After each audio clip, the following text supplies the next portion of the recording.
Hey guys, sorry I meant to get this up this morning or last night, but life goes on. It is currently nap time at my house, so hopefully I can make it through this without having any small people distracting me. Let's see, let's get right to it. Thank you so much for all of you who have gotten your campaign slogans and campaign promises to me already. Reminder that is due by Friday morning at 9, and I will get through this next lecture and let you know what's next. All right, so politics and economics, those are kind of things that go hand in hand. I never really studied economics aside from just a entry-level class when I was in school, but politics and economics really go hand in hand. How to pay for government or private sector resources, or how private sector resources should be used for things. These are political and economic dimensions. You have like a capitalist economy, which is an economic system where the market determines production, distribution, and price decisions. And property is privately owned in a capitalist economy, but the market determines everything else. Laissez-faire capitalism, that's kind of let the people do as they wish, laissez-faire. That's an economic system where the market makes all the decision and the government plays no role. There are no real world examples of that. You have regulated capitalism, that's a market system where the government intervenes to protect rights and to make procedural guarantees. That's like the United States, that is like Great Britain. We have the government protects our rights and makes guarantees for process. The government must provide highways and streetlights, libraries, museums, schools. This usually is money that is taken from taxpayers. So we have what we call in the United States procedural guarantees. The government assures that the rules will work smoothly and treat everyone fairly, but you're not going to be guaranteed a particular outcome. So you're guaranteed procedural guarantees. It's the process is what's guaranteed. There is a promise that our government will have rules that treat everybody fairly, but they don't promise a particular outcome. That's in the United States. And then there's something called a socialist economy. This is an economic system where the state determines production, distribution, and price decisions, and property is government owned. This is like Cuba and North Korea. It's loosely based on the ideas of Karl Marx. This is also called communism. And they have what's called a substantive guarantee. So we have a procedural guarantee where the rules are promised. In a socialist economy, they have substantive guarantees where the government is assuring particular results or outcomes. They're not saying that we'll all be treated the same way. They're saying you're all going to get these same results. And that's kind of communism, right? And then you have a social democracy. This is a hybrid system combining a capitalist economy and a government that supports equality. This is like Sweden and Norway, primarily capitalist. They believe that most property can be held privately. They can try to find a balance between substantive guarantees of fair outcomes and procedural guarantees of fair rules. A lot of Western European countries elect Democrats to office to enact policies that bring about more equality, like eliminating poverty, better housing, adequate health care for all. This is a little Bernie Sanders, a little socialist democracy. It kind of combines capitalism and a government that supports equality. All right, so political systems and the concept of citizenship. This is based on competing ideas of who should have power and what social order should be. How much public regulation should there be over an individual's behavior?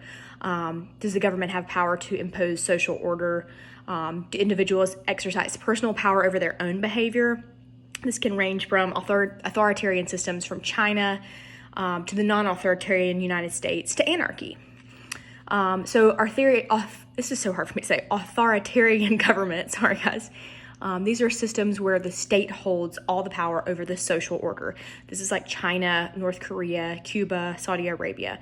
The people have no choice but to submit to the will of the government. This can take the form of a dictatorship, one individual in power, a theocracy where the power is invested in God, fascism, which is the power in the state itself, or oligarchy, power in the ruling class.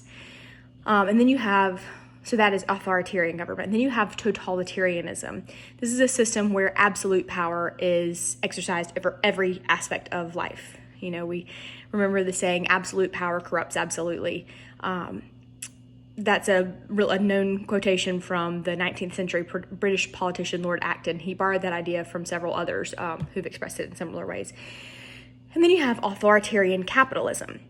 This is a system in which the state allows people to allows people economic freedom, but maintains stringent social regulations to limit non-economic behavior. So like in 1994, obviously you guys don't remember this because you weren't born yet, there was an American teenager in Singapore, and he was sentenced to being caned because he vandalized a car in Singapore. In the United States, that would be considered cruel and unusual punishment, right? But Fay had no rights. His name was Michael Fay. He had no rights in Singapore and had to submit to the government's will because he was there. That is authoritarian capitalism. The state allows economic freedom, but they have stringent social regulations. So the United States couldn't really do anything about it. It was a big case. I vaguely remember it. I was pretty young myself. But I remember thinking, wow, what a punishment for somebody who just vandalized a car. I mean, that's not good, but right, like being caned. Anyway, anarchy. That's the absence of government and law. No government and law, you have anarchy. It is the most extreme form of non-authoritarianism. It sounds kind of romantic, like, oh, no government and law, how great. But how do you even organize a revolution to get rid of the government if you don't have any rules? So anarchy can't even really exist. If there are no rules, how can you how can you run things? Anyway, democracy. That's the government that vests the power in the people. Collective life calls for some restrictions on what individuals may do. Prohibiting murder, theft, running a stoplight, so on and so forth, but trying to maximize the freedoms of individuals. Obviously, we have a democracy in the United States. Popular sovereignty is the concept that citizens are the ultimate source of political power, and that's what we have here. We are the source of political power. That's what establishes our Constitution. No government is legitimate unless the governed consent to it. Like, we consent to live in the United States where we are governed by the people, right? We elect people to represent us. There are types of democracies. The will of the majority, but what is a majority? Is a majority 50%? Is it 2/3? Is it 3/4? Decisions are harder when you have a lot of people who need to agree. An advanced industrial democracy, this is a system in which a democratic government allows citizens a considerable amount of personal freedom and maintains a free market, but usually is still a regulated economy. And then a communist democracy, that's a utopian system where property is communally owned and all decisions are made democratically. That's really never existed, though. It's kind of in the fantasy world. The role of the people. Subjects. Subjects are individuals who are obliged to submit to a government authority against which they have no rights. That's not what we are here. We are citizens. We are members of a political community, and we have rights and responsibilities. American history is full of stories of people fighting to be included as a citizen based on income bracket, race, ethnic group, lifestyle, gender. Just because a system is called a democracy is no guarantee that all or even most of its residents possess the status of citizen. I mean, think about when our country was founded. It was white, male, wealthy property owners. They were the citizens. They were the ones who voted. They were the ones who held office. And think about how far we have come since then. Citizens usually vote in periodic and free elections, which are very important. They are able to run for office. There are obviously rules about how old you must be or where you live.